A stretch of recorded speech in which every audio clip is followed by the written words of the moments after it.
Welcome in to 76ers Now by Chat Sports. I'm Jake Chipper, filling in today for Chase Sr., who's out on vacation. Not at the office. What's he doing? No, I'm just kidding. He'll be back, but we got a loaded show for you guys today. You know I had to keep the content coming even when Chase isn't here because that's what we do on the channel. Today, going to be ranking the top 25 free agents out there in NBA free agency the Sixers can sign. They have over $55 million in cap space to spend, a very pivotal offseason for Daryl Morey and the Sixers. So we're going to go through some of their options and see who's out there available for them to sign. First, guys, we just surpassed 15,000 subscribers on the channel. I want to give a big thank you and a big shout out to all my real ones out there, all the subscribers holding it down for us. If you are subscribed, I want you to go type real one in the comments. If you're not, make sure you subscribe right now. We got you covered with news, rumors. We're going to be covering all the signings and trades the Sixers make this offseason. We just did a bunch of watch parties during the playoffs, so make sure you subscribe so you don't miss a thing. Now, one quick note before we get into the top 25 free agents. I didn't want to include any of the Sixers free agents in this video. We know right now Joel Embiid, Paul Reed, Jeff Doughton, and Ricky Council are the only players on the Sixers roster right now. Everybody else is a free agent.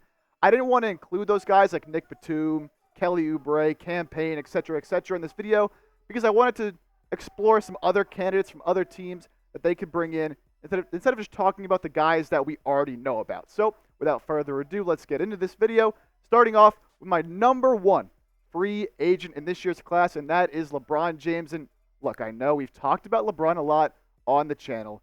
I know a lot of Sixers fans don't want to sign LeBron. They say he's too old, he's washed, he would just get in the way of Maxey, get in the way of Embiid. But in my opinion, if I could bring in one guy, it's LeBron. And if anything, I think he would help develop Tyrese Maxey. Just the knowledge LeBron James has for the game. If you haven't watched his podcast with JJ Redick, it is unbelievable the way that LeBron James talks and thinks the game.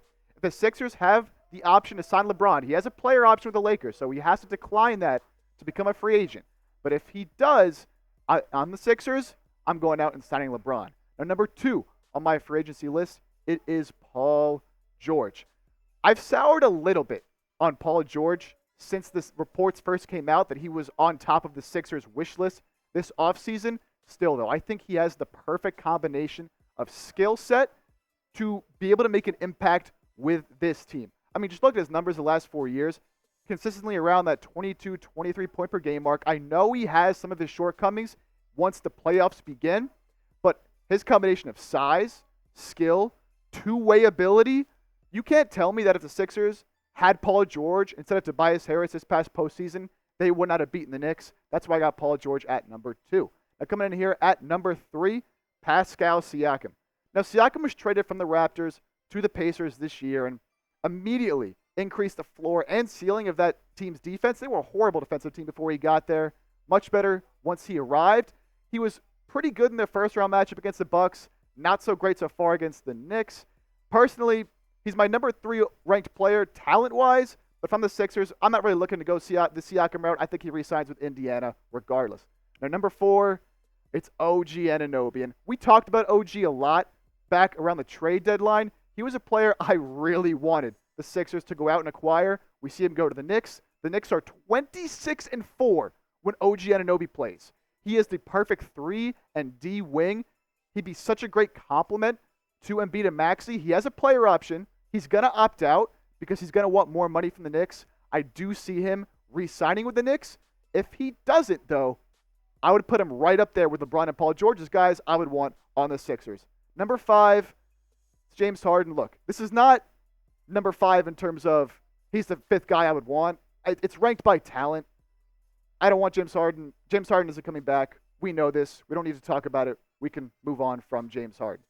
Now, before we get to the rest of my top 25 free agents, I want you to get involved in the comment section right now. Let me know, who do you think is the best free agent this year? Not who you want the most on the Sixers, but if you're ranking all the free agents, 1 through 25, like I am right now, who do you have as the number one free agent? Let me know in the comments section. Now, moving on to number 6, DeMar DeRozan, another talented player who is going to be an unrestricted free agent this year with the Chicago Bulls. Another guy that I just personally wouldn't really want in the Sixers. His skill set mainly operates in that mid-range area. Doesn't really space the floor very well. Not a guy I think would fit too well along with Embiid and Maxey. I will say about DeRozan, he's consistently one of the most clutch players in the league over the past 5 years. That's one of the Sixers' biggest problems. We saw that in the series against the Knicks. They couldn't score in crunch time down the stretch. Still, though, I think there's other options. I'm staying away from DeMar DeRozan. Number 7, Miles Bridges. A very talented player who has his off-the-court issues. We know about that. They're well documented. And I think for that reason, I'd rather stay away. It's a little bit of a distraction for me. That being said, a 20-point-per-game scorer who has shot 40% from 3 in his career, doesn't need the ball in his hands all the time, and is a solid defender. But I'm just, with all his off-the-court situation and issues, I'm staying away from Miles Bridges. Now coming in here at number 8, Malik Monk. And this is a player, if you've been watching the show, you know Chase and I are very, very high on Malik Monk. Finished second in 6th man of the year voting this year before he got injured. Might have won it if he didn't get injured at the very end of the season. Ever since he came into the league, he's just gotten better and better and better. Now, the fit with him and Maxey in the backcourt is interesting. I think if we go get Malik Monk, I'd want to re-sign DeAnthony Melton so that Monk can come off the bench rather than start, because I don't love the defense between those two. But I'm going out, getting Malik Monk. He can shoot it off the dribble. He's just another player that can create shots for himself. If I'm the Sixers, Malik Monk, another player I am looking out for. Now coming in at number 9, this is going to be a little bit of a controversial one. This is where I have Klay Thompson. Klay Thompson, a legend, a Hall of Famer. We know this. Had a tough start to the year for the Warriors. Ended up getting benched. Came back to the starting lineup. Ended up having a good season, 38.5% from 3. That's actually pretty low for Klay Thompson standards. He's usually up above 40%. In my opinion, I think I'd rather go Monk than someone like Klay Thompson. He's getting older. We'll see how much money he's going to command. But he has that ability to space the floor, spot up shooter. He's not going to command the ball like someone like Malik Monk. But I'll ask you guys right now, who would you take? If you could only sign one of these shooting guards, would you take Klay Thompson? Would you take Malik Monk? Type KT for Klay Thompson, MM for Malik Monk. Me, I think I'm going Malik Monk. Let me know what you think down in the comments section. And now coming in here at number 10, Nicolas Claxton. Again, not a player I see the Sixers having interest in. He's going to get about $25 million from the Brooklyn Nets. Sixers need backup center. They need depth at that center position. Claxton is not a backup. He's probably going to be back in Brooklyn, but he is my number 10 available free agent this off season. Plenty more free agents to get to, but first, got to tell you guys about today's presenting sponsor, and that is Prize Picks. I love playing Prize Picks, and it is so easy to play. All you do is pick 2 or more players, choose more or less on their projected stat totals, and then you watch the winnings roll in. Prize Picks is America's #1 fantasy sports app, the easiest and most exciting way to get in on the action while you watch your favorite sports. Look, I use Prize Picks pretty much every day, and one of the reasons I love Prize Picks so much, there are so many different deals and specials and discounts they're always running, so many different ways that you can win, because that's what they're all about, you know? And right now, they have a terrific promo going on. Caitlin Clark making her WNBA debut with the Indiana Fever on Tuesday night, and they have her point total discounted 99%. Are you kidding me? 99%. All Caitlin Clark has to do is score 1 point in her debut, and you can win big money. Doesn't get any better than that. Win big money, withdraw your winnings. It's that easy with Prize Picks. And you can get a $100 deposit match if you use code CLNS. Go to prizepicks.com/CLNS for up to a $100 deposit match. Prize Picks, it's daily fantasy sports made easy. Going to my number 11 free agent now here. It is Kentavious Caldwell-Pope. Very underrated player, if I do say so myself. Past couple years for the Denver Nuggets, again, obviously won that championship last year with Denver. Over 41% from 3 in 2 seasons with the Nuggets. He's a 3-and-D player. He makes winning plays. He's not going to demand the ball either. We'll see how much he costs. He also has a player option that we'll see if he opts out of. He'll probably want a little bit more money than the $15 million that's on his player option. So we'll see what he ends up doing. But another player I'd keep my eye on up on the 76ers. Coming in at number 12, we all know him very well. It's Andre Drummond.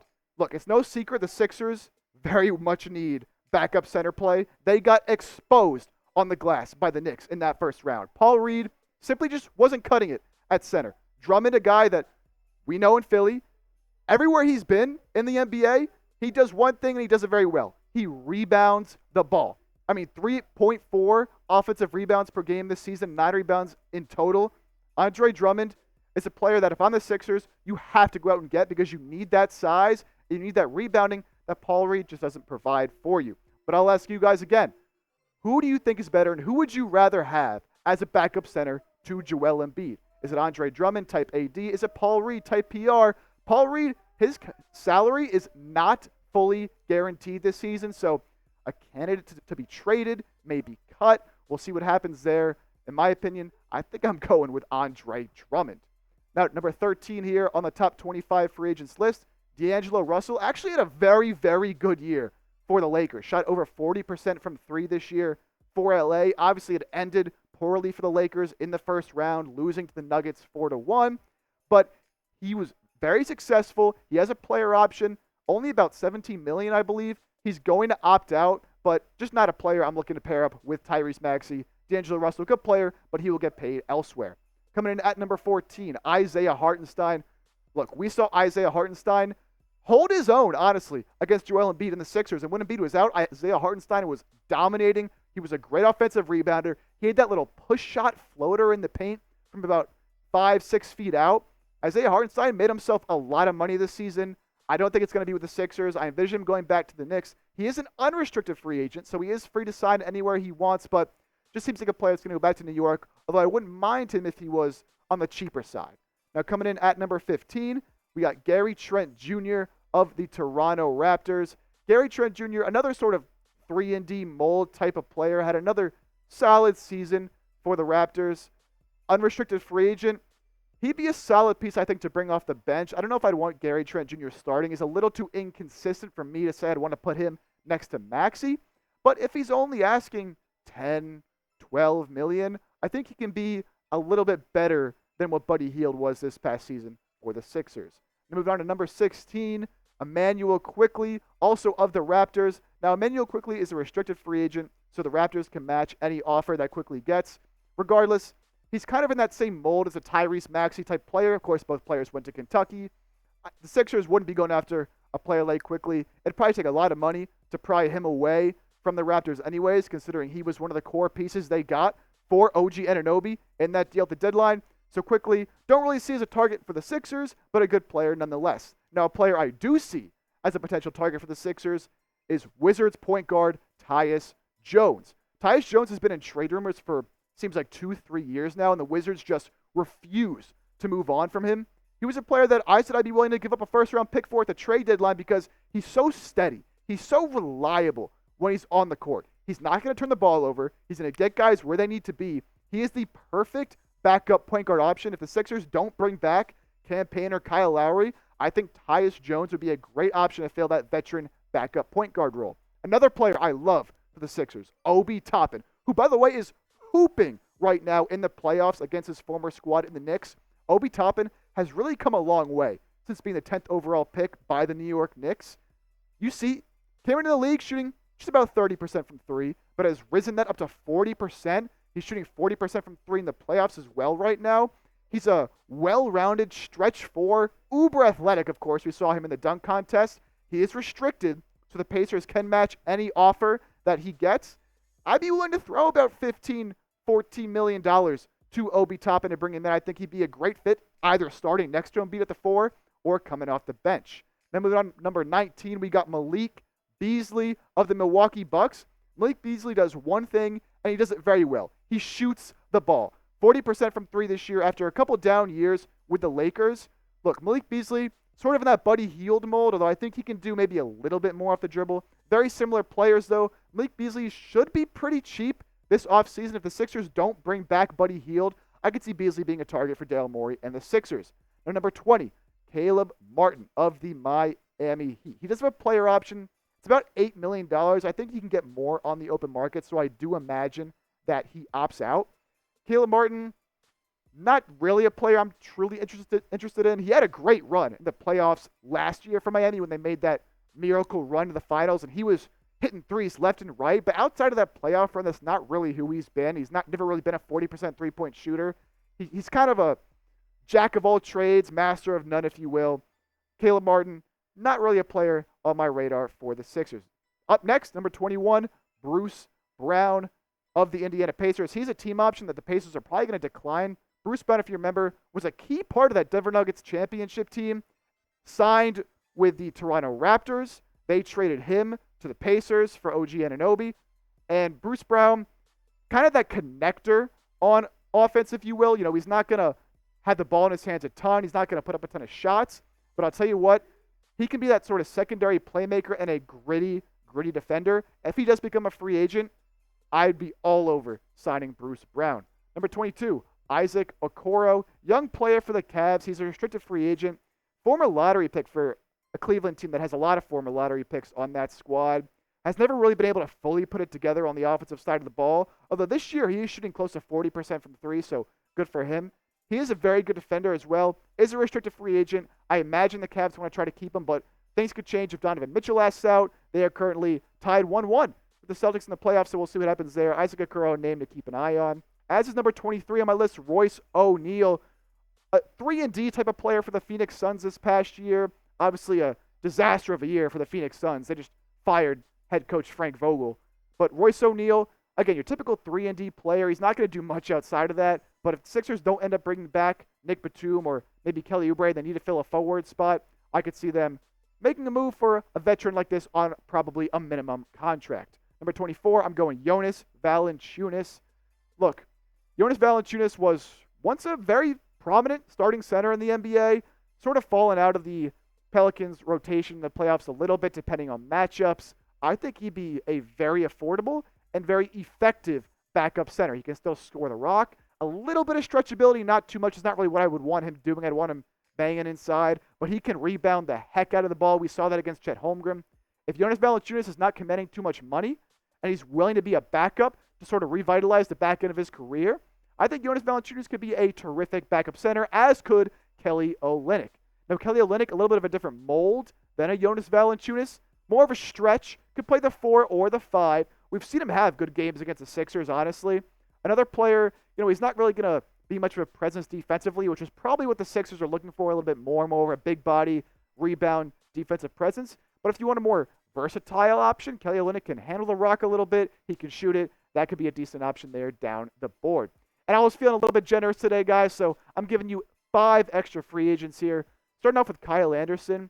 They call him slow-mo for a reason. His game is very slow, not a great shooter, but he can make a little bit, play decent defense. Not really a guy I'm too interested in. Neither am I that interested in Sadiq Bey.